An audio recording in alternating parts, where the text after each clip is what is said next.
കേസറാം പുണ്യാത്മാക്കളെ സാദര പ്രണാമം. ഇന്ന് 1201 കർക്കിടകം 30 2026 ഓഗസ്റ്റ് മാസം 15-ാം തീയതി ശനിയാഴ്ച. ഇന്ന് ചർച്ച ചെയ്യുന്നത് 493 വരികളാണ്. പ്രധാനപ്പെട്ട ഭാഗങ്ങൾ: വിഭീഷണ രാജ്യാഭിഷേകം, സീതാസ്വീകാരം, അഗ്നിപരീക്ഷ, ദേവേന്ദ്ര സ്തുതി, അയോധ്യയിലേക്കുള്ള യാത്ര, ഹനുമത് ഭരത സംവാദം. ഇത്രയും ഭാഗങ്ങളാണ് നാം ഇന്ന് ചിന്തിക്കുന്നത്. കഴിഞ്ഞ ദിവസം നാം കണ്ടത് ശ്രീരാമൻ രാവണനെ വധിച്ചതും രാവണവധത്തിന് ശേഷം വിഭീഷണനോട് രാവണന് വേണ്ടിയിട്ടുള്ള ഉദകക്രിയകൾ ചെയ്യുന്നതിനും അതുപോലെ സംസ്കാരകർമ്മം നിർവഹിക്കുന്നതിനുമൊക്കെ വിഭീഷണനെ ചുമതലപ്പെടുത്തി നമ്മൾ കണ്ടു. അഗ്നിഹോത്രിയെ സംസ്കരിക്കുന്ന രീതിയിൽ ശ്രേഷ്ഠമായ രീതിയിൽ തന്നെ രാവണനെ സംസ്കരിക്കുന്നതും കണ്ടു. അതിനുശേഷം ലക്ഷ്മണനോട് ശ്രീരാമൻ പറയുകയാണ്, രക്ഷോവരനാം വിഭീഷണനായി മയാദത്തമായ ഒരു ലങ്കാരാജ്യം ഉൾപ്പൊക്കു ചിത്തമോതാൽ അഭിഷേകം കഴിക്ക നീ. ശ്രീരാമൻ ലക്ഷ്മണനോട് പറയുന്നത് മയാദത്തമായ ഒരു ലങ്കാരാജ്യം, എന്നാൽ നൽകപ്പെട്ട ലങ്കാരാജ്യം. അതായത് വിഭീഷണൻ രാമന്റെ സമീപത്തേക്ക് വന്ന സമയത്ത് തന്നെ വിഭീഷണനെ ലങ്കാരാജാവായിട്ട് അഭിഷേകം ചെയ്തിരുന്നു. അത് നമ്മൾ കണ്ടതാണ്. അതുകൊണ്ടാണ് ഇവിടെ പറയുന്നത്, ഞാൻ മുമ്പ് നൽകിയ ലങ്കാരാജ്യത്തിന്റെ രാജാവായിട്ട് വിഭീഷണനെ അഭിഷേകം ചെയ്താലും എന്ന് ശ്രീരാമൻ ലക്ഷ്മണനോട് പറയുകയാണ്. അതിനനുസരിച്ച് കവിവീരന്മാർ തോയാതി തീർത്ഥജലങ്ങളാൽ സ്വർണ്ണകലശങ്ങൾ പൂജിച്ച് ഘോഷിച്ച് വാദ്യഘോഷത്തോട് താപസന്മാരുമായി ആർത്തു വിളിച്ച് അഭിഷേകവും ചെയ്തു. വിഭീഷണനെ എല്ലാവരുടെയും നേതൃത്വത്തിൽ സാന്നിധ്യത്തിൽ ലങ്കാരാജാവായിട്ട് അഭിഷേകം നടത്തി. ഭൂമിയും ചന്ദ്ര ദിവാകരരാതിയും രാമകഥയുമുള്ള അന്ന് വിഭീഷണൻ ലങ്കേശനായി വാഴുകെന്ന് കിരീടാദി അലങ്കാരവും ചെയ്തു. കിരീടം ധരിപ്പിച്ചതിന് ശേഷം നൽകിയ അലങ്കാര വാക്കെന്ന് പറയുന്നത്, ഭൂമിയും ചന്ദ്രനും ആകാശവും ഒക്കെ ഉള്ളിടത്തോളം കാലം രാമകഥ എത്ര കാലമുണ്ടോ അത്രയും കാലവും ലങ്കേശനായിട്ട് വിഭീഷണനെ രാജ്യാഭിഷേകം ചെയ്തതായിട്ട് കൽപ്പിച്ചു. ആ സമയത്ത് ദാനപുരസ്കൃതം പൂജ്യനായ ഒരു വിഭീഷണനായിക്കൊണ്ട് രാജ്യനിവാസികൾ കാഴ്ചയും വെച്ചു. വിവിധ കാഴ്ചകൾ രാജാവായ വിഭീഷണന് ആ പുരവാസികൾ സമർപ്പിച്ചു. കാഴ്ചയുമെല്ലാം എടുപ്പിച്ചു കൊണ്ടുവന്ന ആസ്തയ രാഘവൻ തൃക്കാൽക്കൽ വെച്ചു. വിഭീഷണൻ തനിക്ക് ലഭിച്ച കാഴ്ച വസ്തുക്കളൊക്കെ തന്നെ ശ്രീരാമന്റെ തൃക്കാൽക്കൽ വെച്ച് നമസ്കരിച്ചു. രാമഭദ്രൻ അതെല്ലാം പരിഗ്രഹിച്ചിടിനാൻ. ശ്രീരാമൻ അതെല്ലാം ഒന്ന് തൊട്ട് പരിഗ്രഹിച്ചു. ഇപ്പോൾ കൃതകൃത്യനായേൻ അഹം എന്ന് പറഞ്ഞുകൊണ്ട് സുഗ്രീവനെ നോക്കുകയാണ്. സുഗ്രീവനോട് പറയുകയാണ്, ഞാനിപ്പോൾ വളരെ സന്തോഷവാനായി കൃതകൃത്യനായി തീർന്നിരിക്കുന്നു.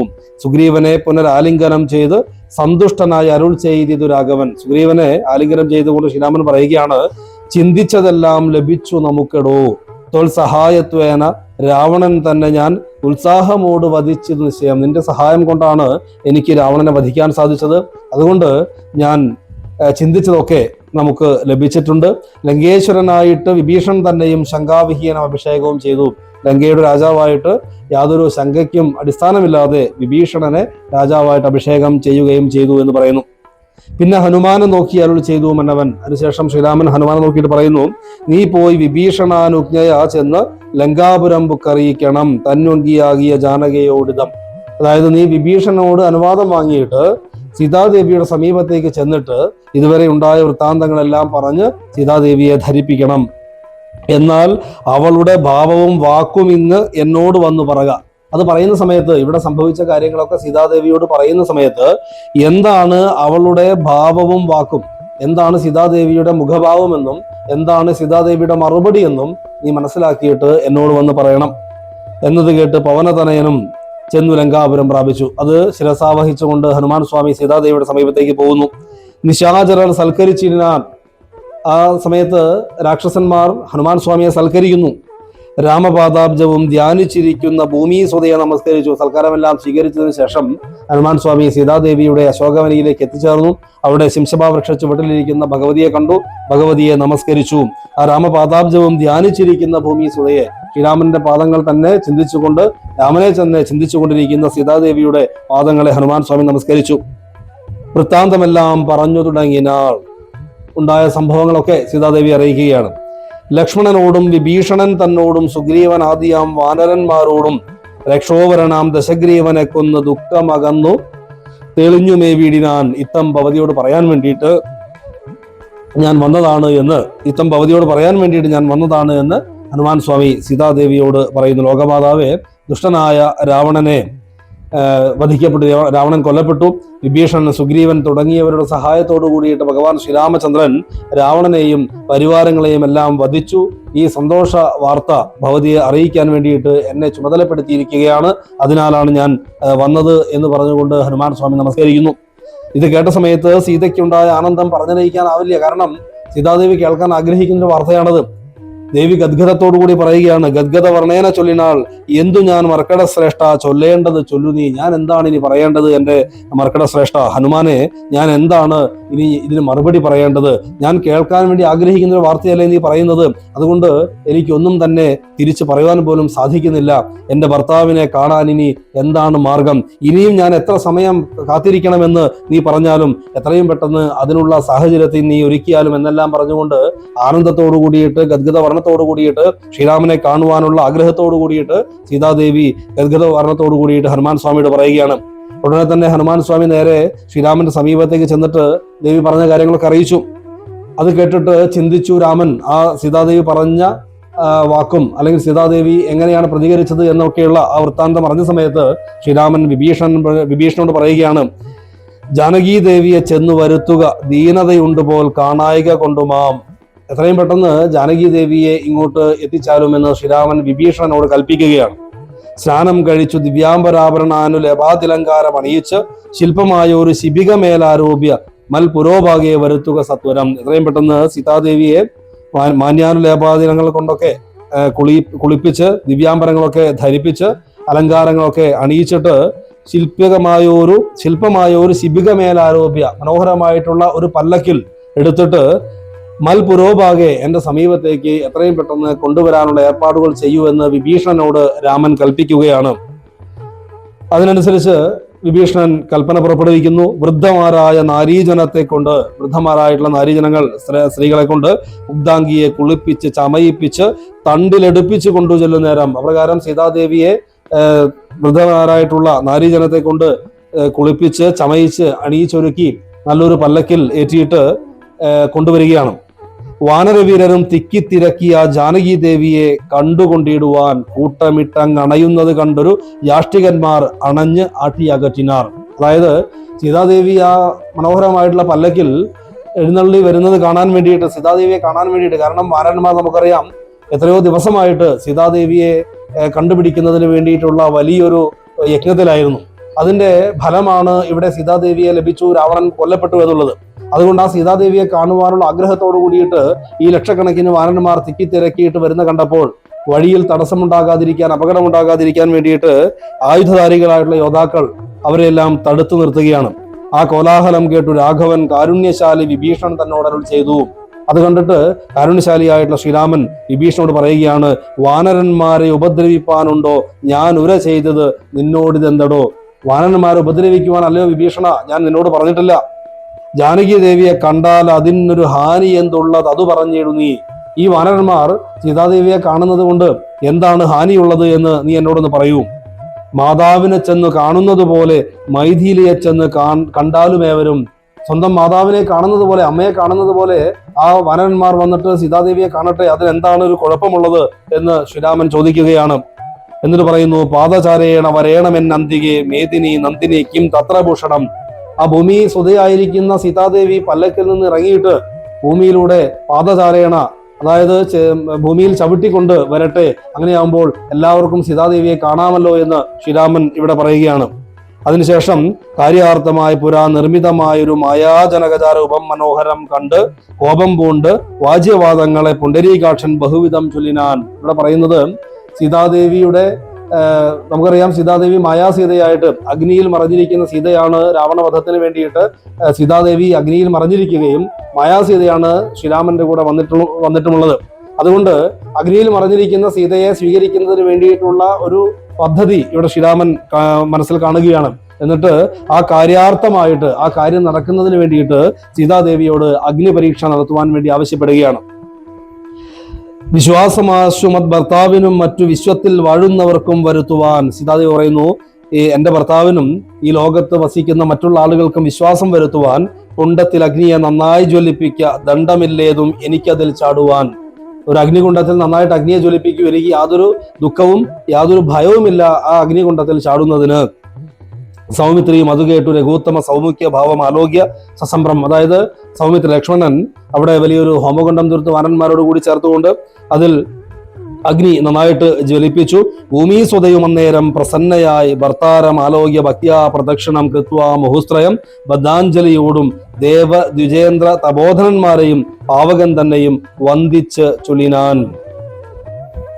ഇവിടെ ഭർത്താവിന് അല്ലെങ്കിൽ ഈ വിശ്വത്തിലുള്ള മുഴുവൻ ആളുകൾക്കും സംശയമില്ലാതിരിക്കുവാൻ താൻ അഗ്നിപരീക്ഷ നടത്തുകയാണ് എന്ന് സീതാദേവി പറഞ്ഞു. അഗ്നികുണ്ഡം തയ്യാറാക്കുവാൻ വേണ്ടി പറഞ്ഞു. അതിൽ ചാടി പരിശുദ്ധി തെളിയിക്കുന്നതിന് തനിക്ക് യാതൊരു മടിയുമില്ലാത്ത യാതൊരു ഭയവുമില്ല എന്ന് പറയുന്നു. ഭഗവാനും അത് സമ്മതമാണ് എന്ന് മുഖഭാവത്തിൽ നിന്ന് മനസ്സിലാക്കിയിട്ട് ലക്ഷ്മണൻ വാനരന്മാരുടെ സഹായത്തോടു കൂടിയിട്ട് വലിയൊരു അഗ്നികുണ്ഡം തയ്യാറാക്കി. അതിൽ തീ ജ്വലിപ്പിച്ചു.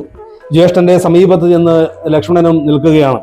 ആ സമയത്ത് സീതാദേവി സന്തോഷത്തോടു കൂടിയിട്ട് ഭർത്താവിനെ വണങ്ങി 3 പ്രദക്ഷിണം വെച്ച് ദേവന്മാരെയും ബ്രാഹ്മണന്മാരെയും മുനിമാരെയും അഗ്നിദേവനെയും എല്ലാം വന്ദിച്ചുകൊണ്ട് പറയുകയാണ്, ഭർത്താവിനെ അല്ലാതെ അന്യ പുരുഷനെ ഞാൻ മനസ്സിൽ ചിന്തിച്ചിട്ടുണ്ട് എങ്കിൽ സർവസാക്ഷിയായ അവിടുന്ന് അതിന്റെ പരമാർത്ഥം വെളിപ്പെടുത്തി തരണം എന്ന് ചിന്തിച്ചുകൊണ്ട് നിർഭയയായിട്ട് സീതാദേവി ആ അഗ്നിയിലേക്ക് പ്രവേശിച്ചു. ഭർത്താവിനെ ഒഴിഞ്ഞ് അന്യനെ ഞാൻ മമചിത്തെ നിരൂപിച്ചതെങ്കിൽ അതിനു നീ സാക്ഷിയല്ലോ, സകലത്തിനുമാകയാൽ സാക്ഷാൽ പരമാർത്ഥം ഇന്നറിയിക്ക നീ എന്ന് പറഞ്ഞുകൊണ്ടാണ് സീതാദേവി അഗ്നിപ്രവേശം ചെയ്യുന്നത്. അത് കണ്ടിട്ട് ആ ദേവിയുടെ അഗ്നിപ്രവേശം കണ്ട് ഇന്ദ്രാദികളായിട്ടുള്ള ദേവന്മാരും പോലും അതിശയിച്ചു പോയി. ഇവിടെ പറയുന്നു, ദുശ്യവനാദികൾ വിസ്മയപ്പെട്ടു. നിശ്ചലമായത് ലോകവും അന്നേരം ഈ ലോകം മുഴുവൻ നിശ്ചലമായി തീർന്നു.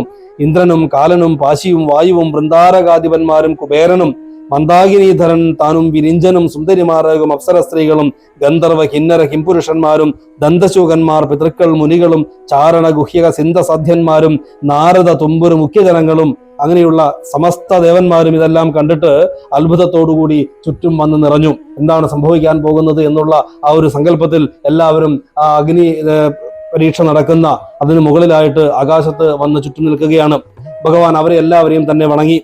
പരമാത്മാവായിരിക്കുന്ന രാമചന്ദ്രനെ അവരെല്ലാവരും ചേർന്ന് പുകഴ്ത്തുകയാണ്. എല്ലാ ദേവന്മാരും ശ്രീരാമനെ സ്തുതിക്കുന്നു. ദേവൻ വിരിഞ്ചനും ദശാന്തരെ ദേവൻ വിരിഞ്ചനും വന്ദിച്ചു. ബ്രഹ്മദേവൻ വന്ദിച്ചു വാഴ്ത്തുകയാണ്. വന്ദേ പദം പരമാനന്ദമദ്വയം.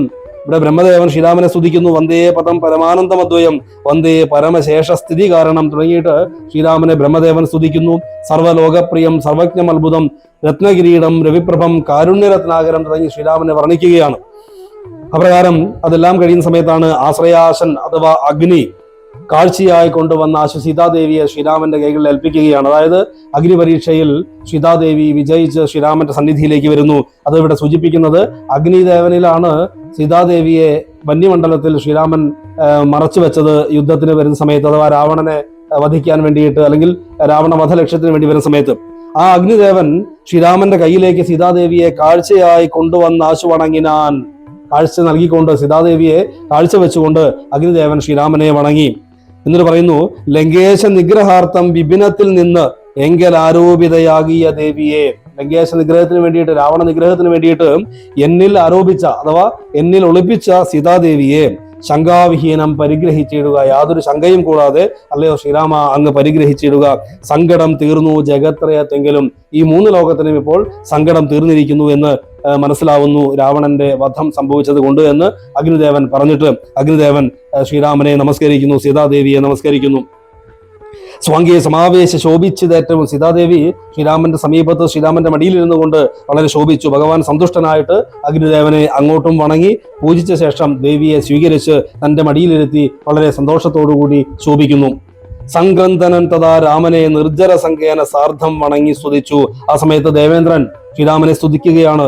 രാമചന്ദ്ര പ്രഭോ പാഹിമാം പാഹിമാം, രാമഭദ്ര പ്രഭോ പാഹിമാം പാഹിമാം, ഞങ്ങളെ രക്ഷിപ്പതിന് മറ്റാരുള്ളതിങ്ങനെ കാരുണ്യ പീയൂഷവാരിതേ. നിൻ തിരുനാമാമൃതം ജപിച്ചിടുവാൻ സന്തതം തോന്നേണമെൻ പോറ്റി മാനസേ. അങ്ങയുടെ നാമം എപ്പോഴും ജപിക്കുവാൻ വേണ്ടിയിട്ട് എൻ്റെ മനസ്സിന് എപ്പോഴും തോന്നലുണ്ടാകണം. നിൻ ചരിതാമൃതം ചൊല്ലുവാനും എപ്പോഴും എൻ ചെവി കൊണ്ട് കേൾപ്പാനും, നിന്റെ ചരിതം എപ്പോഴും ചൊല്ലുവാൻ വേണ്ടി എനിക്ക് സാധിക്കണം. നിന്റെ നാമം എപ്പോഴും കേൾക്കുവാൻ എൻ്റെ ചെവികൾക്ക് സാധിക്കണം. നിന്റെ നാമം ചൊല്ലുവാൻ എനിക്ക് സാധിക്കണം, നിന്റെ നാമം കേൾക്കുവാൻ എൻ്റെ ചെവികൾക്ക് സാധിക്കണം, അതിനെല്ലാമുള്ള യോഗം വരുവാനായിട്ട് അനുഗ്രഹിച്ചിരണം ശ്രീരാമ എന്ന് പറഞ്ഞുകൊണ്ട് ഇവിടെ ദേവേന്ദ്രൻ ശ്രീരാമനെ സ്തുതിക്കുന്നു. ദേവേന്ദ്രൻ പറയുന്നു, ശ്രീ മഹാദേവനും നിൻ തിരുനാമങ്ങൾ രാമരാമേതി ജപിക്കുന്നിതന്വഹം. നിന്റെ നാമമാണ് ശ്രീ മഹാദേവൻ പോലും സദാസമയം ജപിച്ചുകൊണ്ടിരിക്കുന്നത് തുടങ്ങിയ പലതരം സ്തുതികൾ ദേവേന്ദ്രൻ ശ്രീരാമനെ ചൊല്ലി സ്തുതിക്കുകയാണ്. അതിന് മറുപടിയായിട്ട് ശ്രീരാമൻ ദേവേന്ദ്രനോട് പറയുന്നു, മൃത്യുഭവിച്ച കപികുലവീരരെ അത്തൽ കളഞ്ഞു ജീവിപ്പിക്കുകയും വേണം. ഇപ്പോൾ ഈ യുദ്ധത്തിൽ പങ്കെടുത്തിട്ട് സീതാ സ്വീകരണത്തിന് വേണ്ടിയിട്ട് അഥവാ സീതയെ സംരക്ഷിക്കുന്നതിന് വേണ്ടിയിട്ട് ഈ യുദ്ധത്തിൽ പങ്കെടുത്ത മുഴുവൻ വാനരന്മാരെയും ദേവാധിപ യുദ്ധത്തിൽ മൃത്യുഭവിച്ച മുഴുവൻ വാനരന്മാരെയും അങ്ങ് ജീവിപ്പിക്കുക വേണം. മാത്രമല്ല പക്വഫലങ്ങൾ കവികൾ ഭക്ഷിക്കുമ്പോൾ ഒക്കെ മധുരമാക്കി ചമച്ചിടുക. പഴവർഗ്ഗങ്ങൾ ഏതു തന്നെയായാലും അത് കവികൾ കഴിക്കുന്ന സമയത്ത്, കുരങ്ങന്മാർ കഴിക്കുന്ന സമയത്ത് അതിമധുരമുള്ളതായിട്ട് അതിനെ മാറ്റണം. മാത്രമല്ല വാനരന്മാർക്ക് കുടിപ്പാൻ നദികളും തേനായി ഒഴുകണം. ആ വാനരന്മാർക്ക് നദീജലം എപ്പോഴും തേൻ പോലെ ആസ്വാദ്യകരമായിട്ട് അവർക്ക് അത് സ്വീകരിക്കാൻ സാധിക്കണം. ഇങ്ങനെയുള്ള അനുഗ്രഹം അവർക്ക് നൽകണം. എല്ലാം അരുൾ ചെയ്ത വണ്ണം വരികെന്ന് കല്യാണം ഉൾക്കൊണ്ട് അനുഗ്രഹിച്ചിടിനാൻ. എല്ലാം ശ്രീരാമൻ കൽപ്പിച്ചതുപോലെ തന്നെ സംഭവിക്കട്ടെ എന്ന് ദേവേന്ദ്രൻ അനുഗ്രഹിക്കുന്നു. ഉടൻ തന്നെ യുദ്ധത്തിൽ മരിച്ച വാനരന്മാരെല്ലാവരും ഒരു നീണ്ട ഉറക്കത്തിൽ നിന്ന് ഉണർന്ന് എണീറ്റവരെ പോലെ എഴുന്നേറ്റ് വന്ന് ഭഗവാനെ വന്ദിച്ചു. അപ്പോൾ പരമശിവൻ മഹാദേവൻ ഭഗവാനെ നോക്കിയിട്ട് പറയുകയാണ്, നിന്നുടെ താതൻ ദശരഥൻ വന്നിതാ നിന്നു വിമാനമർന്നു നിന്നെ കാണുവാൻ ചെന്നു വണങ്ങുക. നിന്റെ പിതാവ് ദശരഥൻ ഇതാ നിന്നെ കാണുവാൻ വേണ്ടിയിട്ട് ഇവിടെ എത്തിച്ചേർന്നിട്ടുണ്ട്, ചെന്ന് വണങ്ങൂ എന്ന് പറയുന്നു. വൈദേഹി താനും സുമിത്രാതനയനും ആദരവോട് വന്ദിച്ചു ജനകനെ. ശ്രീരാമനും വൈദേഹിയും സീതാദേവിയും ലക്ഷ്മണനും ആദരവോട് കൂടിയിട്ട് ദശരഥനെ കണ്ട് വന്ദിച്ച് നമസ്കരിക്കുന്നു. ഗാഠം പുണർന്നു നെറുകയിൽ ചുംബിച്ചു. ശ്രീരാമനെ ഗാഠം പുണർന്ന് നെറുകയിൽ ചുംബിക്കുന്നു. എന്നിട്ട് പറയുന്നു, എൻ മകനായി പിറന്ന ഭവാന ഞാൻ നിർമ്മലമൂർത്തിയെ ധരിച്ചത് ഇന്ന് ആകയാൽ ജന്മമരണാദി ദുഃഖങ്ങൾ തീർന്നിത് നിൻമഹാമായ മോഹിപ്പിയായികനെയും. അല്ലയോ ശ്രീരാമ, എന്റെ മകനായിട്ട് നീ വന്നു പിറന്നത് ഇന്നാണ് എനിക്ക് യഥാർത്ഥത്തിൽ അതിന്റെ കാരണം മനസ്സിലായത്, കാര്യം മനസ്സിലായത്, നീ ആരാണെന്ന് മനസ്സിലായത്. എൻ്റെ ജന്മ മരണ ദുഃഖങ്ങളൊക്കെ ഇവിടെ തീർന്നിരിക്കുകയാണ്. മാത്രമല്ല ഒരു അനുഗ്രഹം എനിക്ക് വേണം, നിന്നോടുള്ള നിന്റെ മഹാമായ എന്നെ ഒരു കാലത്തും മോഹിപ്പിക്കരുത് എന്ന് ദശരഥൻ പ്രാർത്ഥിക്കുകയാണ്. അച്ഛന്റെ വാക്ക് കേട്ട് ശ്രീരാമൻ മോദേന പോവാൻ സന്തോഷത്തോടു കൂടി തിരിച്ച് യാത്ര അയപ്പിക്കുന്നു. ഇന്ദ്രാദി ദേവകളോടും ദശരഥൻ ചെന്ന് അമരാവതി പൊക്കു. ഇന്ദ്രാദി ദേവകളോടുകൂടെ ചേർത്തുകൊണ്ട് ദശരഥൻ അമരാവതിയിലേക്ക് തിരിച്ച് പ്രവേശിച്ചു. സത്യസന്ധൻ തന്നെ വന്ദിച്ചനുജ്ഞിയ സത്യലോകം ചെന്ന് പൊക്കു. വിരിഞ്ചൻ ബ്രഹ്മദേവൻ ശ്രീരാമനെ വന്ദിച്ചുകൊണ്ട് തന്റെ സത്യലോകത്തിലേക്ക് പ്രവേശിച്ചു. അതുപോലെ പരമശിവനും പാർവതി ദേവിയോടുകൂടി കൈലാസത്തെ പ്രാപിച്ചു. നാരദാദികളായിട്ടുള്ള മഹർഷിമാർ, ആകാശചാരികളായ ദേവന്മാരുമെല്ലാം ഭഗവാന്റെ മഹാത്മ്യത്തെ വാഴ്ത്തി സന്തോഷത്തോടുകൂടി അവിടെ നിന്നും പിരിഞ്ഞു പോവുകയാണ്. ദേവാദികളെല്ലാം യാത്രയായി കഴിഞ്ഞപ്പോൾ വിഭീഷണൻ ഭഗവാനെ വന്ദിച്ചുകൊണ്ട് അപേക്ഷിക്കുകയാണ്, ദാസനാം എന്നെ കുറിച്ച് വാത്സല്യമുണ്ട് ഏതാനുമെങ്കിൽ, ദാസനായിട്ടുള്ള എന്നെ കുറിച്ച് അല്ലയോ ശ്രീരാമ പ്രഭോ അങ്ങേക്ക് എന്തെങ്കിലും വാത്സല്യമുണ്ടെങ്കിൽ അത്രൈവ സന്തുഷ്ടനായി മംഗലദേവതയാകിയ സീതയാ മംഗലസ്നാനവും ആചരിച്ചിരണം. മേളമായി ഇന്ന് വിരുന്നും കഴിഞ്ഞ് ഇങ്ങ് നാളെ അങ്ങോട്ട് എഴുന്നള്ളിയിടുകയുമാം. അതായത് വിഭീഷണൻ ഭഗവാനോട് പറയുകയാണ്, സ്വാമിൻ ദാസനായ അടിയനോട് അങ്ങേക്ക് ഏതെങ്കിലും തരത്തിൽ കരുണയുണ്ടെങ്കിൽ ഇന്നേ ദിവസം ദേവിയോട് കൂടിയിട്ട് ഇവിടെ വസിക്കണം, ഇവിടെ എൻ്റെ ആതിഥ്യം വിരുന്ന് സ്വീകരിച്ച് അങ്ങ് ഇവിടെ താമസിക്കണം, നാളെ തന്നെ നമുക്ക് അയോധ്യയിലേക്ക് പോകാമെന്ന് പറയുന്നു. അതിന് മറുപടിയായിട്ട് ശ്രീരാമൻ പറയുകയാണ്, വിഭീഷണ അങ്ങയുടെ അപേക്ഷ സ്വീകരിക്കാൻ എനിക്ക് യാതൊരു നിവൃത്തിയുമില്ല, അതിൽ ഞാൻ ദുഃഖിക്കുന്നു. എൻ്റെ അനുജൻ ഭരതൻ, സോദരനായ ഭരതൻ അയോധ്യയിൽ ആദിയും പൂണ്ട് സഹോദരൻ തന്നോടും എന്നെയും പാർത്തിരിക്കുന്നു. സോദരനായിട്ടുള്ള ഭരതൻ മറ്റൊരു സഹോദരനായിട്ടുള്ള ശത്രുഘ്നോട് ചേർന്നിട്ട് എൻ്റെ വരവും പ്രതീക്ഷിച്ച് അവിടെ കാത്തിരിക്കുകയാണ്. ഞാൻ അവൻ തന്നോടുകൂടി ഒഴിഞ്ഞ് അലങ്കാരങ്ങളൊന്നും അനുഷ്ഠിക്കയില്ല. ഞാൻ അവനില്ലാതെ യാതൊരു തരത്തിലുള്ള അലങ്കാരങ്ങളും സുഖഭോഗങ്ങളും ഒന്നും തന്നെ സ്വീകരിക്കുകയില്ല. നൂനം അവനോടുകൂടിയേ എന്ന് 14 സംവത്സരം തികയുന്നത് എന്നും പാർത്ത് അവൻ വസിക്കുകയാണ്. എന്നാണ് 14 വർഷം തികയുക എന്നും കാത്തിരിക്കുകയാണ് അവൻ. ചെന്നീല ഞാൻ അന്നു തന്നെ, എന്നാൽ അവൻ വന്നിയിൽ ചാടി മരിക്കുമേ പിറ്റേന്നാൾ. അഥവാ 14 വർഷം തികയുന്ന അന്ന് ഞാൻ അവിടെ എത്തിയിട്ടില്ല എങ്കിൽ അവൻ പിറ്റേ ദിവസം അഗ്നിയിൽ ചാടി ജീവത്യാഗം ചെയ്യും എന്നുള്ളതാണ് സത്യം. അതുകൊണ്ട് ഇപ്പോൾ ഏതാണ്ട് ആ സമയം അടുത്തിരിക്കുകയാണ്. അവിടെ എത്തേണ്ട സമയമായിരിക്കുന്നു, ഉടനെ പുറപ്പെടേണ്ടിയിരിക്കുന്നു. അതുകൊണ്ട് എനിക്ക് പകരമായിട്ട് നീ നമ്മുടെ വാനരന്മാരെ സൽക്കരിച്ചു നീ സത്വരം എന്നുടെ മർക്കടവീരരെയൊക്കവേ സാദരം. പ്രീതി അവർക്ക് വന്നാൽ എനിക്കും വരും പ്രീതി, അതിനൊരു ചഞ്ചലമില്ല കേൾ. വാനരന്മാർക്ക് അവരുടെ സംതൃപ്തിയാണ് എൻ്റെ സംതൃപ്തി എന്ന് അല്ലയോ വിഭീഷണ നീ മനസ്സിലാക്കിയാലും എനിക്ക് പകരമായി അതുകൊണ്ട് നീ അവരെ പൂജിക്കുക, അവരെ സൽക്കരിക്കുക. ആ വാനരന്മാരുടെ സംതൃപ്തിയാണ് എൻ്റെയും സംതൃപ്തി. വാനരന്മാരെ പൂജിച്ചാൽ എന്നെ പൂജിച്ച ഫലം വരിക തന്നെ ചെയ്യും എന്ന് ഭഗവാൻ അരുളി ചെയ്യുന്നു. അതനുസരിച്ച് വിഭീഷണൻ വാനരന്മാരെ എല്ലാം വേണ്ട വിധത്തിൽ സൽക്കരിച്ചു. അനന്തരം വാനരന്മാരോടൊപ്പം വിഭീഷണൻ ഭഗവാനെ ചെന്ന് കണ്ട് നമസ്കരിച്ചു പറയുന്നു, ഇനി നമുക്ക് അയോധ്യയിലേക്ക് പോകാം. ക്ഷിപ്രം അയോധ്യയ്ക്ക് എഴുന്നള്ളുവാനിഹ പുഷ്പകമായ വിമാനവുമുണ്ടല്ലോ. പുഷ്പകമായിട്ടുള്ള വിമാനം തയ്യാറാക്കി വെച്ചിട്ടുണ്ട്. അതുകൊണ്ട് എത്രയും പെട്ടെന്ന് നമുക്ക് അയോധ്യയിലേക്ക് പോകാം എന്ന് പറയുന്നു. പുഷ്പവിമാനം ഉടനെ വന്ന് ഭഗവാനെ വന്ദിച്ചു നിന്നു. സീതയോടും അനുജനോടുമൊപ്പം ഭഗവാൻ പുഷ്പക വിമാനത്തിൽ പ്രവേശിച്ചു. എന്നിട്ട് വാനരന്മാരെ നോക്കിയിട്ട് പറയുന്നു, മന്ദേതരം ഞാൻ അയോധ്യയ്ക്ക് പോകുന്നു, മിത്രകാര്യം കൃതമായതു നിങ്ങളാൽ. ഞാൻ അയോധ്യയിലേക്ക് പോവുകയാണ്. ഹേ ബന്ധുജനങ്ങളെ, നിങ്ങൾ ബന്ധുകൃത്യം, നിങ്ങളാൽ ചെയ്യപ്പെട്ട ഈ കൃത്യമെല്ലാം വളരെ സവിശേഷമായിട്ട് നിങ്ങൾ നിറവേറ്റിയിട്ടുണ്ട്.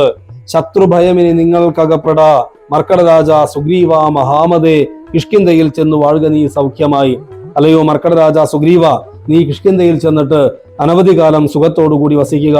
ആശരാധീശ വിഭീഷണ, ലങ്കയിൽ ആശുപോയി വാഴുക. നീയും ബന്ധുവർഗവും എത്രയും പെട്ടെന്ന് ലങ്കയിൽ രാജാവായി വസിച്ചുകൊണ്ട് അവരെല്ലാം സുഖത്തോടു കൂടിയിട്ട് ജീവിക്കുവാൻ അനുവദിച്ചുകൊണ്ട് ലങ്കാ രാജാവായിട്ട് വസിക്കുക എന്ന് പറയുന്നു. സുഗ്രീവ, താങ്കൾ കിഷ്കിന്ധയിൽ പോയി ബന്ധുജനങ്ങളോടൊപ്പം സുഖമായി വസിച്ചാലും വിഭീഷണ, താങ്കളും ലങ്കയിൽ ചെന്ന് ബന്ധുവർഗത്തോടൊപ്പം സുഖമായി വസിച്ചാലും എന്ന് പറയുന്നു.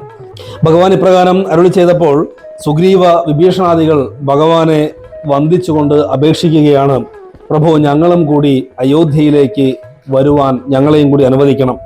ഞങ്ങളും കൂടെ വിട കൊണ്ട് അയോധ്യയിൽ അങ്ങ് കൗസല്യാദികളെയും വന്ദിച്ച്, കൗസല്യ മുതലായിട്ടുള്ള അമ്മമാരെയും വന്ദിച്ച്, മംഗലമാർ അഭിഷേകവും കണ്ട്, ഭഗവാന്റെ പട്ടാഭിഷേകവും കണ്ട് തങ്ങൾക്കുള്ളവിടെ വാണിയിടുവാൻ ഉണ്ടാക വേണം തിരുമനസ്. അല്ലയോ പ്രഭു രാമചന്ദ്ര, ഞങ്ങൾക്കും അങ്ങയുടെ കൂടെ വരണമെന്നുണ്ട്. വന്നിട്ട് അയോധ്യയിൽ വന്ന് കൗസല്യ മുതലായിട്ടുള്ള അമ്മമാരെ കാണണം, അങ്ങയുടെ പട്ടാഭിഷേകം കാണണം. അതെല്ലാം കണ്ടതിന് ശേഷം ഞങ്ങളുടെ സ്ഥലങ്ങളിലേക്ക് തിരികെ വരാനാണ് ആഗ്രഹിക്കുന്നത്. അതിന് അല്ലയോ പ്രഭു അങ്ങ് അനുവദിച്ചാലും എന്ന് പറയുന്നു. ശ്രീരാമൻ പറയുന്നു, അങ്ങനെ തന്നെ നമുക്കും അഭിമതം. എന്റെയും ആഗ്രഹം അത് തന്നെയാണ്. നിങ്ങൾക്ക് അങ്ങനെ തോന്നിയത് എൻ്റെ കൂടെ സന്തോഷമാണ്, അത്ഭുതം തന്നെ എന്ന് പറഞ്ഞുകൊണ്ട് നിങ്ങൾ വിമാനത്തിൽ കയറൂ എന്ന് പറയുന്നു. കൂടെ പറയുകയാണ്, ബന്ധുജനത്തെ പിരിയുന്ന സങ്കടം ഉണ്ടാകാതെ ഇരിക്കാൻ ഇത് കാരണമാകുമല്ലോ. അതായത് എങ്കിലോ നിങ്ങൾ വന്ന് വിമാനത്തിൽ കയറുവിൻ, സങ്കടമെന്നിയേ മിത്രവിയോഗം, നിങ്ങളെല്ലാം പിരിഞ്ഞു പോകുന്ന ആ ദുഃഖം എനിക്കില്ലാതാക്കുവാൻ അത് കാരണമാകുമല്ലോ എന്ന് ശ്രീരാമൻ പറയുകയാണ്. അപ്രകാരം എല്ലാവരും വിഭീഷണനും സുഗ്രീവനും അവരുടെ സൈന്യകരോട് കൂടിയിട്ട് വിമാനത്തിൽ കയറുന്നു. ഭഗവാന്റെ ആഗ്രഹപ്രകാരം പുഷ്പക വിമാനം ഒരു അരയന്നത്തെ പോലെ ആകാശത്തേക്ക് ഉയർന്നു. ശ്രീരാമൻ, ലക്ഷ്മണൻ, സീതാദേവി, വിഭീഷണൻ, സുഗ്രീവൻ തുടങ്ങി എല്ലാവരെയും വഹിച്ചുകൊണ്ട് ദിവ്യമായ ആ വിമാനം സാക്ഷാൽ സൂര്യബിംബം പോലെ ആകാശത്തിൽ തിളങ്ങി നിൽക്കുന്നു. ഉത്സംഗസിംനി വിന്യസ്യ സീതാം ഭക്തവത്സലൻ നാലു ദിക്കും പുനരാലോക്യ. സീതാദേവിയെ തന്റെ മടിയിലിരുത്തിയിട്ട് മുൻനിരയിൽ ഇരിക്കുന്ന ശ്രീരാമൻ ആ യാത്രയിൽ 4 ഭാഗവും നിരീക്ഷിച്ചുകൊണ്ട് പറയുന്നു, വത്സേ ജനകാത്മജേ, ത്രികൂട പർവ്വതത്തിന്റെ മുകളിൽ സ്ഥിതി ചെയ്യുന്ന സ്വർണമയമായിട്ടുള്ള ലങ്കാപുരമാണ് ഈ താഴെ കാണുന്നത്. അതിൽ യുദ്ധക്കളം നീ കണ്ടുവോ? ആ യുദ്ധക്കളത്തിലാണ് ഇവിടെ ഏറ്റവും വലിയ യുദ്ധം ഇന്നലെ നടന്നത്, ഈ ദിവസങ്ങളിലൊക്കെ നടന്നത്. അവിടെ നോക്കൂ, രക്തവും ചെളിയും മാംസവും അസ്ഥിയും ഒക്കെ ചേർന്ന് ഭയങ്കരമായിരിക്കുന്ന കാഴ്ച നീ കാണുന്നില്ലേ? അവിടെ വെച്ചാണ് വാനരന്മാരും രാക്ഷസന്മാരും തമ്മിൽ ഘോരമായ യുദ്ധം നടന്നത്. ആ യുദ്ധമാണ് ഇപ്പോൾ പര്യവസാനിച്ചത്. നീ നിമിത്തം, നിന്റെ കാരണം കൊണ്ടാണ് ഇതെല്ലാം സംഭവിച്ചത്. എന്റെ ബാണമേറ്റ് രാവണൻ വീണു മരിച്ച സ്ഥലമാണ് ആ കാണുന്നത്. അവിടെയാണ് രാവണന്റെ മരണം നടന്നത്. കുംഭകർണനും മകരാക്ഷനും എന്റെ അസ്ത്രമേറ്റ് മരിച്ചു വീണതും അവിടെ തന്നെയാണ്. ഇന്ദ്രജിത്തും അതികായനും സൗമിത്രയുടെ അസ്ത്രമേറ്റ് മരിച്ചു വീഴുകയുണ്ടായി. മറ്റുള്ള രാക്ഷസന്മാരെയൊക്കെ ഈ കാണുന്ന വാനരന്മാരാണ് കൊന്നൊടുക്കിയത്. കടലിൽ കാണുന്ന ആ സേതുബന്ധം നീ ശ്രദ്ധിക്കൂ. അത് പാപനാശമായിട്ടുള്ള പുണ്യതീർത്ഥമാണ്. അത് കണ്ടാൽ തന്നെ സകല പാപങ്ങളും നശിക്കും. ആ തൊട്ടടുത്ത് കാണുന്നതാണ് രാമേശ്വരം. ആ രാമേശ്വരം ഞാൻ തന്നെ പ്രതിഷ്ഠിച്ച പരമശിവന്റെ പ്രതിഷ്ഠയാണ്. പന്നകഭൂഷണനായിട്ടുള്ള അദ്ദേഹത്തെ, അല്ലയോ സീതയെ നീ വന്ദിക്കൂ. ആ കാണുന്നത് വിഭീഷണൻ വന്ന് എന്നെ ശരണം പ്രാപിച്ച സ്ഥലമാണ്. അതിനപ്പുറത്ത് കാണുന്നതാണ് സുഗ്രീവന്റെ രാജധാനിയായിട്ടുള്ള കിഷ്കിന്ധാപുരം എന്ന് ശ്രീരാമൻ പറയുന്നു. ഇവിടെ ആ പുഷ്പവിമാനത്തിൽ കയറിക്കൊണ്ട് ആകാശത്തിലൂടെ തിരികെ അയോധ്യയിലേക്ക് പോകുമ്പോൾ, ആ മുകളിലൂടെ പോകുമ്പോൾ താഴെ കാണുന്ന കാഴ്ചകളാണ് സീതാദേവിക്ക് ശ്രീരാമൻ വർണ്ണിച്ചു കൊടുക്കുന്നത്. ശ്രീരാമചന്ദ്രന്റെ വാക്കുകൾ കേട്ട് സീതാദേവി പറഞ്ഞു, സ്വാമിൻ, താര തുടങ്ങിയിട്ടുള്ള വാനര സുന്ദരിമാരെ കൂടി നമുക്ക് അയോധ്യയിലേക്ക് കൊണ്ടുപോകണം. കാരണം ഇപ്പോൾ വിമാനം എത്തിച്ചേർന്നിരിക്കുന്നത് കിഷ്കിന്ധയുടെ സമീപത്താണ്. ആ കിഷ്കിന്ധ രാജ്യത്തിന്റെ കാര്യം പറഞ്ഞപ്പോഴാണ് സീതാദേവി പറയുന്നത്, നമുക്ക് താരാദേവിയെ കൂടി കൂടെ കൊണ്ടുപോകണം. ആ താര മുതലായിട്ടുള്ള ഒരുപാട് വാനര സുന്ദരിമാർ, വാനര സ്ത്രീകൾ ആ കിഷ്കിന്ധയിൽ ഇരിക്കുന്നുണ്ടല്ലോ. ഭർത്താവിനെ പിരിഞ്ഞിരിക്കുന്ന ഭാര്യയുടെ ദുഃഖം എനിക്ക് അറിയാമെന്നുള്ളത് അങ്ങേക്ക് മറ്റാരെക്കാളും അറിയാമല്ലോ. അതുകൊണ്ട് അവരെ കൂടി നമുക്ക് കൊണ്ടുപോകണം എന്ന് പറയുന്നു. അത് ശ്രീരാമനും മനസ്സുകൊണ്ട് സമ്മതിച്ചപ്പോൾ പുഷ്പവിമാനം കിഷ്കിന്ധയിലേക്ക് പതിയെ താണു. ഭഗവാന്റെ കൽപ്പന പ്രകാരം സുഗ്രീവാദികൾ അവരവരുടെ പത്നിമാരെ വേഗത്തിൽ കൂട്ടിക്കൊണ്ടുവന്ന് വിമാനത്തിൽ പ്രവേശിപ്പിച്ചു. ഉടനെ വിമാനം ഉയർന്ന് വീണ്ടും യാത്ര തുടങ്ങി. താര, രുമ തുടങ്ങിയിട്ടുള്ള വാനര നാരിമാരെല്ലാവരും സീതാദേവിയെ വന്ദിച്ച് നമസ്കരിച്ചു. സീതാദേവി അവരെയെല്ലാം വേണ്ട വിധത്തിൽ സ്വീകരിച്ചു. ഭഗവാൻ ദേവിയോട് വീണ്ടും ഓരോ വിശേഷങ്ങൾ പറഞ്ഞു കൊടുക്കുകയാണ്. അല്ലയോ സീതേ പ്രിയേ, അത്യുന്നതമായിട്ടുള്ള ഋഷ്യമൂക പർവ്വതമാണ് ആ താഴെ കാണുന്നത്. അതിനടുത്ത് വെച്ചാണ് മഹാശക്തനായ ബാലിയെ ഞാൻ വധിച്ചത്. ആ കാണുന്നതാണ് നമ്മൾ അന്ന് താമസിച്ചിരുന്ന മനോഹരമായിട്ടുള്ള പഞ്ചവടി. അഗസ്ത്യ മഹർഷിയുടെ പുണ്യാശ്രമം അതാ തൊട്ടടുത്ത് കാണുന്നു. അതിനെ വന്ദിച്ചാലും, ആ അഗസ്ത്യമുനിയുടെ ആശ്രമത്തെ മനസ്സുകൊണ്ടൊന്ന് വന്ദിച്ചാലും, അഗസ്ത്യനെ നമസ്കരിക്കുന്നതായിട്ട് സങ്കല്പിച്ചാലും, അതിനടുത്ത് കാണുന്നത് മനോഹരമായിട്ടുള്ള സുദീക്ഷ്ണാശ്രമമാണ്. പണ്ട് നമ്മൾ താമസിച്ചിരുന്ന ചിത്രകൂട പർവ്വതമാണ് ആ ദൂരെ കാണുന്നത്. അവിടെ വെച്ചല്ലേ നമ്മൾ ഭരതനെ കണ്ടത്. യമുനാ നദിയുടെ കരയിലായിട്ട് കാണുന്നതാണ് ഭരദ്വാജ ആശ്രമം. അതിനപ്പുറത്ത് കാണുന്നത് ഗംഗാനദിയാണ്. ആ ഗംഗാനദിയുടെ അടുത്തു തന്നെയാണ് ശൃംഗിവേരപുരം. ആ പുരത്തിന്റെ അധിപനായിട്ടുള്ള ഗുഹനെ കണ്ടത് നീ ഓർക്കുന്നില്ലേ? പിന്നെ കാണുന്നത് സരയൂ നദിയാണ്. അതിന്റെ അപ്പുറത്താണ് അയോധ്യ നഗരം എന്ന് പറഞ്ഞുകൊണ്ട് ശ്രീരാമൻ സീതാദേവിയോട് ആകാശത്തിലൂടെ വരുമ്പോഴുള്ള ആ കാഴ്ചകളൊക്കെ വർണ്ണിക്കുന്നു. ഇത്രയും പറഞ്ഞപ്പോഴേക്കും വിമാനം ഭരദ്വാജാശ്രമത്തിന്റെ മുകളിലെത്തി. ഭഗവാൻ തന്റെ മനസ്സുകൊണ്ട് ഭരദ്വാജാശ്രമത്തിൽ ഇറങ്ങണമെന്ന് സങ്കല്പിച്ചു. അതറിഞ്ഞ് വിമാനം അവിടെ താഴുകയും ചെയ്യുന്നു.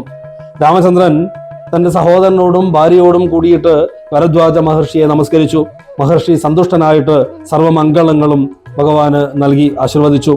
അപ്പോൾ ശ്രീരാമചന്ദ്രൻ അക്ഷമനായിട്ട് മഹർഷിയോട് ചോദിക്കുന്നു, അല്ലയോ മഹർഷേ, അയോധ്യയിലെ വൃത്താന്തങ്ങൾ എങ്ങനെയാണ്? എല്ലാവർക്കും സുഖം തന്നെയല്ലേ? ആപത്തൊന്നും അവിടെ ഇല്ലല്ലോ? വിശേഷിച്ച് എൻ്റെ അമ്മമാർക്കും അനുജന്മാർക്കും ഒക്കെ സുഖമല്ലേ എന്ന് ചോദിക്കുന്നു. ആചാര്യന്മാർക്ക് സുഖമല്ലേ എന്ന് ചോദിക്കുന്നു. അതിന് മറുപടിയായിട്ട് മഹർഷി പറയുന്നു, പ്രഭോ, അങ്ങയുടെ അനുഗ്രഹം കൊണ്ട് അയോധ്യയിൽ ആർക്കും യാതൊരുവിധ ദുഃഖവുമില്ല. ഭരത ശത്രുഘ്നന്മാർ ശുദ്ധമായ ഫലമൂലങ്ങൾ ഭക്ഷിച്ചുകൊണ്ട്, ജടാവൽക്കലാദികൾ ധരിച്ചുകൊണ്ട്, അങ്ങയെ തന്നെ ധ്യാനിച്ച് ഒരു സിംഹാസനത്തിൽ അങ്ങയുടെ പാദുകങ്ങളെ പ്രതിഷ്ഠിച്ച് അങ്ങ് രാജ്യം ഭരിക്കുന്നു എന്ന സങ്കല്പത്തിൽ സേവകന്മാരായിട്ട് സകല കർമ്മങ്ങളും ആ പാദുകത്തിൽ അങ്ങയിൽ സമർപ്പിച്ചുകൊണ്ട് സന്തോഷത്തോടു കൂടിയിട്ട് ശ്രേഷ്ഠമായിട്ട് രാജ്യം ഭരിക്കുന്നുണ്ട്.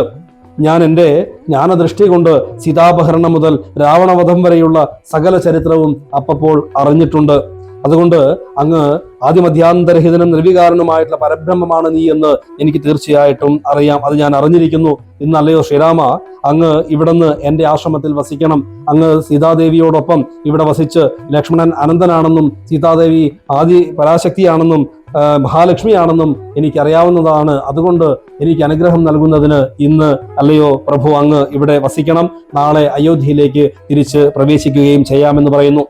ഭരദ്വാജ മഹർഷിയുടെ ഈ വാക്കുകൾ കേട്ട് ശ്രീരാമൻ അത് അനുവദിക്കുന്നു. അഭ്യർത്ഥന മാനിച്ച് ഭഗവാൻ തൻ്റെ സഹോദരനോടും തൻ്റെ ഭാര്യയോടും കൂടി പർണശാലയിൽ പ്രവേശിച്ച് മഹർഷിയാൽ പൂജിതനായിട്ട് ആനന്ദിച്ചിരുന്നു. ഭഗവാൻ ഹനുമാനെ വിളിച്ച് പറയുകയാണ്, അല്ലയോ വായുസുത, നീ ഇപ്പോൾ തന്നെ അയോധ്യയിലേക്ക് പോകണം. ഭരതനെ കണ്ട് വിശേഷങ്ങളൊക്കെ അറിഞ്ഞു വരണം. ഇവിടുത്തെ വിശേഷങ്ങളൊക്കെ അവനോട് പറയുകയും വേണം. പോകുന്ന വഴിക്ക് ഗുഹനെയും കണ്ട് രഹസ്യമായിട്ട് കാര്യങ്ങളെല്ലാം അറിയിക്കണം. എന്നിട്ട് എന്താണോ ഭരതന്റെ കൽപ്പന എന്ന് നീ മനസ്സിലാക്കി വെക്കണം എന്ന് പറയുന്നു. ഇത് കേട്ട് ശ്രീരാമന്റെ കൽപ്പന ശിരസാ വഹിച്ചുകൊണ്ട് ഹനുമാൻ മാനുഷവേഷം ധരിച്ച് യാത്രയായി. ഗുഹനെ കണ്ട് ഭഗവാന്റെ വാർത്തകളെല്ലാം അറിയിച്ച് നേരെ നന്ദിഗ്രാമത്തിലെത്തി. ഭരതകുമാരനെ വന്ദിച്ചു. രാമപാദുകങ്ങൾ സിംഹാസനത്തിൽ വെച്ച് പൂജിച്ചുകൊണ്ട് രാമദേവനെ തന്നെ മനസ്സിൽ ധ്യാനിച്ചുകൊണ്ട് ജടാവൽക്കലാദികൾ ധരിച്ച് സഹോദരനായ ശത്രുഘ്നോടൊപ്പം വസിക്കുന്ന ഭരതകുമാരനെ കണ്ടപ്പോൾ ഹനുമാന് വളരെ വളരെ ബഹുമാനം തോന്നി. ഇത്രയും രാമഭക്തിയുള്ള ഒരു വ്യക്തി ഈ ലോകത്ത് തന്നെ ഉണ്ടാവുകയില്ല എന്ന് ഹനുമാൻ സ്വാമി മനസ്സിൽ ഉറപ്പിച്ചു. വളരെ വിനീതനായിട്ട് ഹനുമാൻ സ്വാമി ഭരതകുമാരനോട് പറഞ്ഞു, രാജകുമാര, സീതാലക്ഷ്മണ സമേതനായ ജ്യേഷ്ഠനെ ഇപ്പോൾ തന്നെ അങ്ങേക്ക് കാണാൻ സാധിക്കും. സുഗ്രീവ വിഭീഷണന്മാരാലും വാനര രാക്ഷസ സൈന്യത്താലും അദ്ദേഹം ഇവിടേക്ക് പുറപ്പെട്ടു കഴിഞ്ഞു. ആ പുഷ്പക വിമാനത്തിൽ അദ്ദേഹം യാത്ര പുറപ്പെട്ടു. ഇപ്പോൾ തന്നെ ഇവിടേക്ക് എത്താനായിട്ടുണ്ട്. രാവണനെ നിഗ്രഹിച്ച് ദേവിയെയും വീണ്ടെടുത്ത് ദേവകളാൽ പൂജിതനായിട്ട് വരുന്ന ശ്രീരാമചന്ദ്രനെ കണ്ട് വന്ദിച്ച് സകല ദുഃഖങ്ങളും മാറ്റി വളരെ കാലം സുഖമായി വസിക്കാനുള്ള സാഹചര്യം ഒരുങ്ങിയിരിക്കുകയാണ് എന്ന് പറയുന്നു. ഈ വാർത്ത കേട്ട് ഭരതൻ ആനന്ദത്തോടു കൂടിയിട്ട് സന്തോഷത്തോടു കൂടിയിട്ട് എഴുന്നേറ്റ് ഹനുമാൻ സ്വാമിയെ തലോടി ചേർത്ത് പിടിക്കുന്നു. ശിരസിൽ സന്തോഷ അശ്രുക്കൾ പൊഴിച്ചുകൊണ്ട് ചോദിക്കുന്നു, അങ്ങ് ആരാണ്? ഞാൻ എത്രയോ കാലമായിട്ട് കേൾക്കാൻ കൊതിക്കുന്ന വാർത്ത എന്നോട് വന്ന് പറഞ്ഞ അങ്ങ് ആരാണ്? ഇത്ര കരുണയോട് കൂടിയിട്ട് ഈ വാർത്ത ഇവിടെ അറിയിച്ച അങ്ങേക്ക് പകരം ചെയ്യാൻ, പ്രത്യുപകാരം ചെയ്യുവാൻ ഞാൻ ശക്തനല്ല. മഹാമേരുവോടുകൂടി 3 ലോകവും തന്നാലും മതിയാകാത്ത അത്രയും വലിയ സന്തോഷം പകരുന്ന ഒരു വാർത്തയാണ് അങ്ങ് നൽകിയത്. ഈ സുഖകരമായിട്ടുള്ള രാമചരിതം ഇനിയും കീർത്തിക്കുവാൻ വേണ്ടിയിട്ട് ദയുണ്ടാകണം. കാട്ടിൽ വെച്ച് എങ്ങനെയാണ് ഭഗവാന് വാനരന്മാരുമായിട്ട് സഖ്യമുണ്ടായത് എന്ന് അങ്ങ് വിശദമായിട്ട് പറഞ്ഞാലും എന്ന് ഭരതൻ ഹനുമാനോട് പറയുന്നു. ഹനുമാൻ സന്തോഷത്തോടു കൂടിയിട്ട് ഭരതനോട് പറയുന്നു, കുമാര, രാമചരിതം പവിത്രമാണ്. ചിത്രകൂടത്തിൽ വെച്ച് താങ്കൾ ശ്രീരാമനെ പിരിഞ്ഞത് മുതൽ ഇതുവരെയുള്ള വൃത്താന്തങ്ങളെല്ലാം ഞാൻ വിസ്തരിച്ച് പറയാം. കേട്ടാൽ തന്നെ സകല പാപങ്ങളും നശിക്കും എന്ന് പറഞ്ഞുകൊണ്ട് ഹനുമാൻ സ്വാമി പൂർണ്ണമായിട്ടുള്ള രാമചരിത്രം അവിടെ ഭരതന് മുമ്പിൽ പറയുകയാണ്. ഇത് പറഞ്ഞു കേട്ടപ്പോൾ ഭരത ശത്രുഘ്നന്മാരും അത് കേട്ടിരുന്ന സദസ്യരും എല്ലാം തന്നെ വിചിത്രം സന്തോഷം എന്ന് പറഞ്ഞുകൊണ്ട് ശ്രീരാമന്റെ ആ കഥ കേട്ട് ആനന്ദത്തോടു കൂടി ഇരിക്കുകയാണ്. അത്രയുമാണ് നാം ഇന്ന് ചിന്തിക്കുന്ന പാഠ്യഭാഗം. ഇതിൽ നേരത്തെ സൂചിപ്പിച്ചതുപോലെ വിഭീഷണ രാജ്യാഭിഷേകം ആണ് ഇവിടെ ആദ്യമായിട്ട് നടന്നത്. നമുക്കറിയാം, രാവണവധത്തിന് ശേഷം ശ്രീരാമൻ്റെതാണ് യഥാർത്ഥത്തിൽ ലങ്ക എന്ന് വേണമെങ്കിൽ പറയാം. അത് തൻ്റേതല്ല എന്ന് പ്രസ്താവിക്കുന്നതിന് വേണ്ടിയിട്ട് തന്നെയാണ് ശ്രീരാമൻ വിഭീഷണന് ശരണപ്രാപ്തിക്ക് വന്ന സമയത്ത്, വിഭീഷണൻ ശ്രീരാമനെ ശരണമടയാൻ വന്ന സമയത്ത് വിഭീഷണന് അഭയം കൊടുത്തുകൊണ്ട് ശ്രീരാമൻ ലക്ഷ്മണനോട് പറയുന്നത്, എന്നെ കണ്ടതിൻ്റെ ഫലം ഇന്നു തന്നെ കൊടുക്കണം. ഇവൻ എന്നെ കണ്ടു എന്നുള്ളത് കൊണ്ട് അതിൻ്റെ ഫലം ഇന്നു തന്നെ അവന് കൊടുക്കണം. അതുകൊണ്ട് വിഭീഷണനെ ലങ്കാ രാജ്യത്തിന്റെ രാജാവായിട്ട് ഇപ്പോൾ തന്നെ അഭിഷേകം ചെയ്യണമെന്ന് പറയുന്നുണ്ട്. അതുകൊണ്ടാണ് ഇവിടെ രാവണവധത്തിന് ശേഷം ശ്രീരാമൻ ലക്ഷ്മണനോട് പറയുന്നു, എന്നാൽ നൽകപ്പെട്ടത് മയാദത്തം, ഞാൻ നൽകിയ ലങ്കാരാജ്യം, ആ ലങ്കാരാജ്യത്തിന്റെ രാജാവായിട്ട് ഇവനെ അഭിഷേകം ചെയ്യണം എന്ന് ശ്രീരാമൻ കൽപ്പിക്കുന്നത്. അതായത് നിയമമനുസരിച്ച് യുദ്ധത്തിൽ ഒരു രാജാവിനെ പരാജയപ്പെടുത്തിയാൽ ആ രാജ്യം പിന്നെ ആ വിജയിച്ച ആൾക്കുള്ളതാണ്. അപ്പൊ ശാസ്ത്രമനുസരിച്ച് ഇവിടെ ലങ്കാരാജ്യം യഥാർത്ഥത്തിൽ ശ്രീരാമന്റേതാണ്. അത്ര പോലും ധർമ്മനിഷ്ഠയുള്ള രാമൻ അതുകൊണ്ടാണ് ആദ്യമേ തന്നെ എന്നാൽ നൽകപ്പെട്ടത് എന്നൊരു പദം ആദ്യമേ പ്രയോഗിച്ചത്. ഞാൻ ലങ്കേശനായിട്ട് വിഭീഷണനെ ഈ രാജ്യത്തിന്റെ ചുമതലക്കാരനായിട്ട് ഏൽപ്പിച്ചിരിക്കുന്നു എന്ന് പ്രസ്താവിക്കുന്നു എന്നർത്ഥം. അത്ര പോലും രാമൻ ധർമ്മ ശ്രദ്ധ കൊടുത്തിരുന്നു എന്നുള്ളത് സൂചിപ്പിക്കാനാണ് ഈ കാര്യം ഇവിടെ പറഞ്ഞത്. അതിനുശേഷം സീതയെ സ്വീകരിക്കാൻ വേണ്ടിയിട്ട് തയ്യാറാവുന്ന സമയത്ത് ശ്രീരാമൻ ഹനുമാൻ സ്വാമിയോട് പറയുന്നത് വിഭീഷണന്റെ അനുജ്ഞയോട് കൂടിയിട്ട് അശോകവനിയിൽ പ്രാപിക്കാനാണ്. കാരണം വിഭീഷണന്റെ രാജ്യമായിട്ട് വിഭീഷണനെ രാജാവായിട്ട് ഇവിടെ അഭിഷേകം ചെയ്തു. അപ്പൊ സ്വാഭാവികമായിട്ടും ലങ്കാരാജ്യത്തിന്റെ അധിപൻ എന്ന് പറയുന്നത് വിഭീഷണനാണ്. അതുകൊണ്ട് ധർമ്മം അനുസരിക്കേണ്ടത് കൊണ്ട് ശ്രീരാമൻ ഹനുമാൻ സ്വാമിയോട് പറയുകയാണ്, വിഭീഷണന്റെ അനുമതിയോട് കൂടിയിട്ട് നേരെ സീതാദേവിയെ കാണാനാണ് പറയുന്നത്. അപ്പൊ അത്ര പോലും ജനത പറഞ്ഞത് അത്ര പോലും ധർമ്മത്തെ അനുസരിച്ചുകൊണ്ട് ജീവിക്കണം എന്നുള്ള വലിയൊരു സന്ദേശം ശ്രീരാമൻ തന്റെ ചിന്തയിലും വാക്കിലും പ്രവൃത്തിയിലും ഒക്കെ ഇവിടെ എടുക്കുന്നുണ്ട്. ഇത് നേരെ മറിച്ച് നമ്മളാണെങ്കിൽ, നമ്മൾ വെട്ടിപ്പിടിച്ചൊരു സ്ഥലമാണെങ്കിൽ അവിടെ നമുക്ക് പ്രവേശിക്കുന്നതിന് ഈ പറയുന്ന വിഭീഷണനെ പോലെയുള്ള ആളുകളോട് ചോദിക്കാൻ നിൽക്കില്ല. നമ്മൾ നേരെ പോയിട്ട് അത് എടുക്കാറേ ഉള്ളൂ. അവിടെയാണ് രാമന്റെ മഹത്വം, രാമന്റെ മേന്മ അവിടെയാണ്, നന്മ അവിടെയാണ്. വിഭീഷണന്റെ രാജ്യമായതുകൊണ്ട് ഹനുമാൻ സ്വാമിയോട് അനുവാദം ചോദിച്ചിട്ടേ പോകാൻ പാടുള്ളൂ എന്ന് പറയുന്നു. അത്രയും മഹത്തരമായിട്ടുള്ള ഒരു മഹിമ ശ്രീരാമനുണ്ട് എന്ന് പറയാനാണ് ഈ വിഷയം ഇവിടെ ഓർമ്മപ്പെടുത്തിയത്. അതിനുശേഷം സീതാദേവിയുടെ വൃത്താന്തം, സീതാദേവിയുടെ ഈ കാര്യങ്ങളൊക്കെ പറയാൻ വേണ്ടി പറയുന്നു. ഇതൊക്കെ പറയുന്ന സമയത്ത് സീതാദേവിയുടെ മുഖഭാവവും സീതാദേവിയുടെ മറുപടിയും എന്താണ് എന്ന് ശ്രദ്ധിക്കണമെന്ന് പറഞ്ഞ് ചുമതലപ്പെടുത്തിയിട്ടാണ് ഹനുമാൻ സ്വാമിയെ പറഞ്ഞയക്കുന്നത്.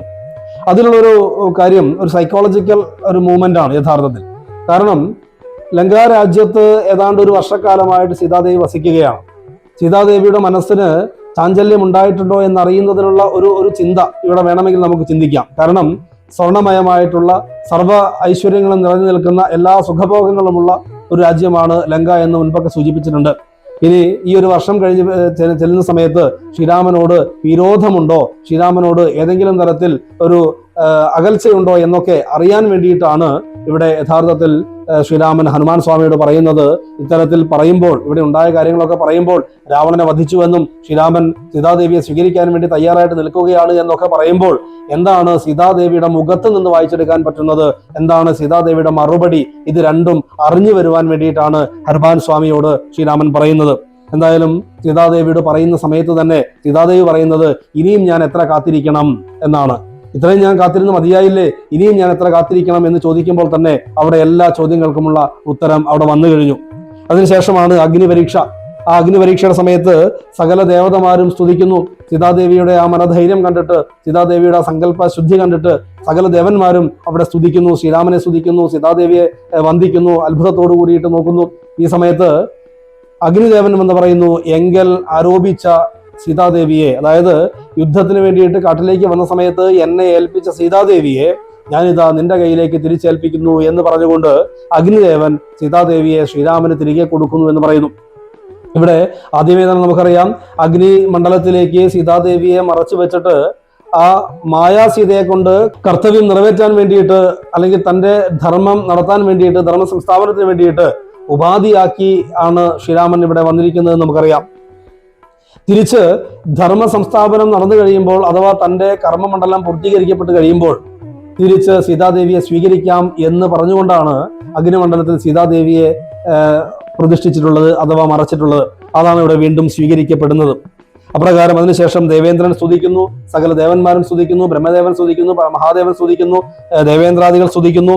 ഇതെല്ലാം കഴിഞ്ഞ് എല്ലാ ദേവന്മാരും അവരവരുടെ ഇടങ്ങളിലേക്ക് പിരിഞ്ഞു പോവുകയും ചെയ്യുന്നു. പിന്നീടാണ് അയോധ്യയിലേക്കുള്ള യാത്ര. വിഭീഷണൻ പറയുന്നു പുഷ്പക വിമാനം കൊണ്ടുവരുന്നു. വിഭീഷണന്റെ കൽപ്പന അനുസരിച്ച് പുഷ്പക വിമാനം കൊണ്ടുവരുന്നു. ആ പുഷ്പക വിമാനത്തിൽ സീതാദേവിയും ശ്രീരാമനും ലക്ഷ്മണനും പ്രവേശിക്കുന്നു. എന്നിട്ട് താഴെ നിൽക്കുന്ന എല്ലാവരോടും തന്നെ സഹായിച്ച തന്റെ ബന്ധുജനങ്ങൾ എന്ന രീതിയിൽ നിൽക്കുന്ന സുഗ്രീവാദികളോടും വിഭീഷണാദികളോടുമൊക്കെ ശ്രീരാമൻ പറയുന്നു, ഞാൻ അയോധ്യയിലേക്ക് പോവുകയാണ്, നിങ്ങൾ അവരവരുടെ സ്ഥലങ്ങളിലേക്ക് ചെന്ന് വസിക്കുക. സുഗ്രീവനോട് കിഷ്കിന്ധ രാജ്യം പരിപാലിക്കാൻ വേണ്ടിയിട്ട് ഏൽപ്പിക്കുന്നു. അതുപോലെ വിഭീഷണനോട് ലങ്കാരാജ്യം പരിപാലിക്കാൻ വേണ്ടി ഏൽപ്പിക്കുന്നു. ഇതൊക്കെ ഏൽപ്പിക്കുമ്പോഴും ശ്രീരാമന്റെ മനസ്സിന്റെ ഉള്ളിൽ ഒരു വേദനയുണ്ട്, ഇവരെ പിരിയുന്ന വേദനയുണ്ട്. ആ വേദനയുണ്ടെങ്കിൽ പോലും അവർ അവരുടെ ധർമ്മം നിറവേറ്റണമല്ലോ എന്നുള്ളത് കൊണ്ട് അവരോട് ചോദിക്കാതെ നിൽക്കുകയാണ്. ആ സമയത്താണ് ഇവിടെ സുഗ്രീവനും അതുപോലെ വിഭീഷണനും രാമനോട് പറയുന്നത്, ഞങ്ങൾക്കും അയോധ്യയിലേക്ക് വരണം, ഞങ്ങൾക്കും അയോധ്യയിലേക്ക് വന്നിട്ട് കൗസല്യാദികളായിട്ടുള്ള അമ്മമാരെ കണ്ട് വന്ദിക്കേണ്ടതുണ്ട്, അങ്ങയുടെ പട്ടാഭിഷേകത്തിൽ പങ്കെടുക്കണം. അതെല്ലാം കഴിഞ്ഞതിന് ശേഷം ഞങ്ങളുടെ സ്ഥലങ്ങളിൽ വന്ന് വസിച്ചു കൊള്ളാം, അതിന് അല്ലയോ രാമചന്ദ്ര അനുവദിക്കണമെന്ന് പറയുമ്പോൾ ഞാനും ഇത് തന്നെയാണ് ആഗ്രഹിച്ചത്.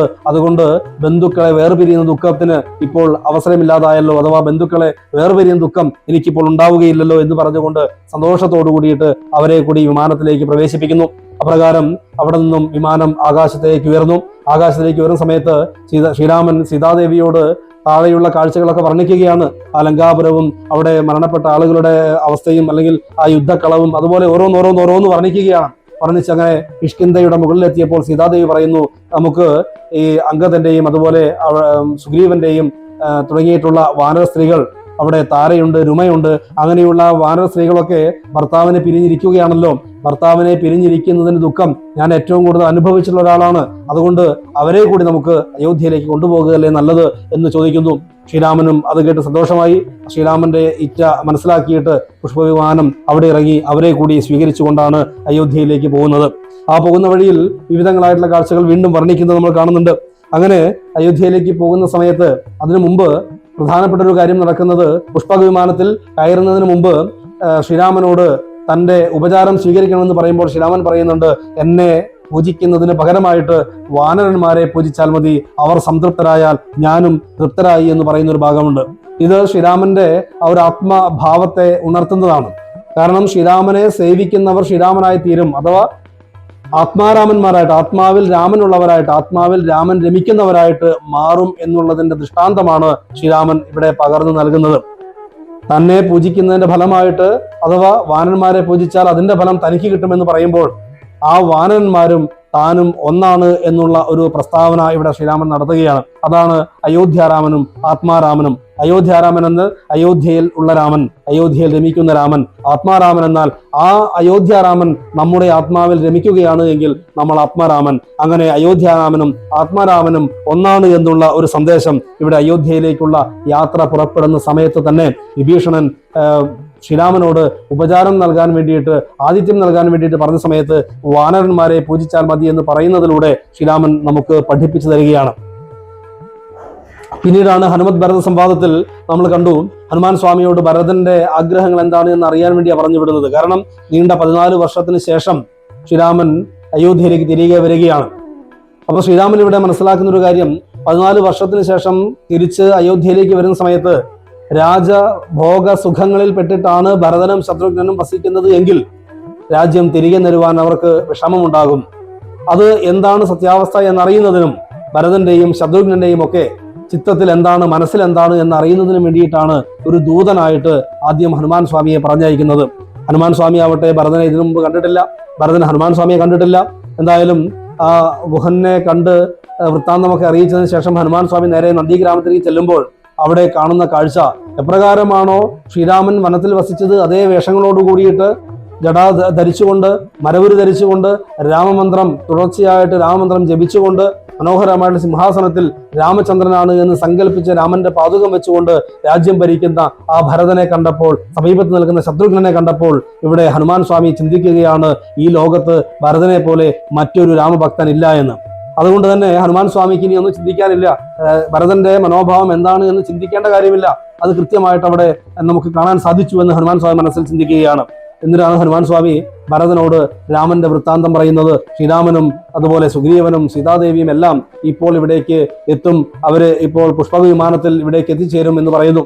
അത് കേട്ട് ആനന്ദത്തോടു കൂടിയിട്ട് താൻ കേൾക്കാൻ ആഗ്രഹിച്ച, 14 വർഷമായിട്ട് താൻ കേൾക്കാൻ ആഗ്രഹിച്ച ആ വാർത്ത തന്നോട് പറഞ്ഞ ആ മാരുതിയെ ചേർത്ത് പിടിച്ചുകൊണ്ട് തലയിൽ നുകർന്നുകൊണ്ട് കണ്ണീരോട് കൂടിയിട്ട് ഭരതൻ ചോദിക്കുകയാണ്, അങ്ങ് ആരാണ്, എങ്ങനെയാണ് ഭഗവാന് വാനന്മാരുമായിട്ട് ഒരു സഖ്യമുണ്ടായത്, വൃത്താന്തമെല്ലാം അറിയണമെന്ന് പറയുമ്പോൾ ശ്രീരാമന്റെ വൃത്താന്തം, ഇതുവരെയുള്ള വൃത്താന്തമെല്ലാം ഹനുമാൻ സ്വാമി ഭരതനോട് പറഞ്ഞു കേൾപ്പിക്കുന്നു. അതെല്ലാം കേട്ട അവിടെയുള്ള പുരവാസികളും അവിടെയുള്ള ജനങ്ങളും എല്ലാവരും സന്തോഷത്തോടു കൂടിയിട്ട് രാമന്റെ വരവിന് വേണ്ടി കാത്തു നിൽക്കുന്ന മനോഹരമായിട്ടുള്ള മുഹൂർത്തത്തിലാണ് ഇന്ന് പാഠ്യഭാഗം അവസാനിക്കുന്നത്. ഇവിടെ വലിയ വലിയ വലിയ സന്ദേശങ്ങൾ നമുക്ക് ഈ പാഠ്യഭാഗം നൽകുന്നുണ്ട്. ശ്രീരാമൻ തന്റെ രാജ്യം നേടാൻ വേണ്ടിയിട്ട് ആദ്യം തന്റെ പത്നിയെ നേടാൻ വേണ്ടി പോയ സമയത്തും ആ പത്നിയുടെ മനസ്സിൽ ഏതെങ്കിലും തരത്തിലുള്ള വികല്പമുണ്ടോ എന്ന് ചിന്തിക്കുകയാണ്. അഥവാ തന്നോട് താല്പര്യക്കുറവുണ്ടെങ്കിൽ താൻ അത് സ്വീകരിക്കാൻ തയ്യാറല്ല, അല്ലെങ്കിൽ അവരുടെ ആഗ്രഹത്തിന് വിട്ടുകൊടുക്കാൻ തയ്യാറാണെന്നുള്ള മനോഭാവം നമുക്ക് ആദ്യം കണ്ടു. അതേപോലെ തന്നെയാണ് തന്റെ രാജ്യത്തിലേക്ക് വരുന്ന സമയത്ത് ഭരതന് രാജ്യം ഉപേക്ഷിക്കാൻ മടിയുണ്ടോ എന്നുള്ള ശങ്ക കൊണ്ടാണ് ദൂതനെ അയക്കുന്നത് പോലും. അത്രത്തോളം ധർമ്മിഷ്ഠനായിട്ട് തനിക്ക് മറ്റൊരാളുടെ ഒരു ആഗ്രഹിക്കുന്ന ഒരു വസ്തു, മറ്റൊരാൾ ആഗ്രഹിക്കുന്ന ഒന്നും തനിക്ക് വേണ്ടതല്ല, താൻ അത് ആഗ്രഹിക്കുകയില്ല എന്നുള്ള ചിന്താഗതിയോട് കൂടിയിട്ട് ധർമ്മത്തിൽ അടിയുറച്ചു നിന്നുകൊണ്ട്, ധർമ്മചിന്തയിൽ മാത്രം നിന്നുകൊണ്ട്, ധർമ്മത്തിലൂടെ മാത്രം ചരിച്ച രാമോ വിഗ്രഹവാൻ ധർമ്മ എന്ന പദത്തിനെ അന്വർത്ഥമാക്കുന്ന ആ ശ്രീരാമചന്ദ്ര മഹാപ്രഭുവിന്റെ സങ്കല്പത്തിൽ ആ സങ്കല്പങ്ങളൊക്കെ ഉൾക്കൊണ്ടുകൊണ്ട് ആ തത്വങ്ങളൊക്കെ നമ്മുടെ ജീവിതത്തിൽ പകർത്തിയെടുക്കുവാനുള്ള ഉപാധിയായിട്ട് ഈ പാഠ്യഭാഗത്തെ സ്വീകരിച്ചുകൊണ്ട് മുന്നോട്ട് പോകാൻ നിങ്ങൾക്ക് അവർക്കും സാധിക്കട്ടെ. അതിന് ഗുരുപരമ്പര നമ്മെ അനുഗ്രഹിക്കട്ടെ എന്ന് മാത്രം പ്രാർത്ഥിച്ചുകൊണ്ട് ഇന്നത്തെ പാഠ്യഭാഗം ഗുരുപാദങ്ങളിൽ സമർപ്പിക്കട്ടെ. ജയ് സീതാറാം. മംഗളം കൗസലേന്ദ്രായ മഹനീയ ഗുണാത്മനേ ചക്രവർത്തി തനൂജായ സാർവഭൗമായ മംഗളം. ഓം ശ്രീ ഹനുമത് സേവിത सीतारामचंद्र भगवान की जय.